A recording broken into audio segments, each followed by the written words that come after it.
Welcome to বড় বাজার blog part 2। এই দিনে আমরা প্রথমে গেছিলাম রামেশ্বরলাল মোহতা অ্যান্ড ব্রাদার্সে। আমাদের বাড়িতে যেহেতু দুর্গাপুজো হবে তাই পুরোহিতদের জন্য ধুতি এবং উত্তরীয় আমরা এখান থেকে নিলাম। তারপর সবার জন্য প্যান্টের পিস ও পাঞ্জাবি দেখলাম। এদের পাঞ্জাবির কালেকশনও খুব ভালো আর রেঞ্জও অনেক। এরপর গেলাম আবার রাধাকৃষ্ণতে। এখানে প্রথমেই আমার দুই দাদুর জন্য নেওয়া হলো ফতুয়া ও পাঞ্জাবির কাপড়। এরপর সবার জন্য পোলো শার্ট নেওয়া হলো এবং এই ইয়েলো পিঙ্ক জামাটা জলির জন্য নেওয়া হলো।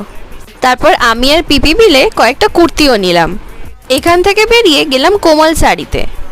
এখান থেকেই আমরা ঠাকুরের সাথে সাথে আশেপাশের সবাইকে দেওয়ার জন্য প্রায় 50টা মতো শাড়ি কিনেছি। তার সাথে সাথে আমরা নিজেদের জন্যও শাড়ি দেখেছি, আর এই নিচের শাড়িটা এইটা আমি নিয়েছি।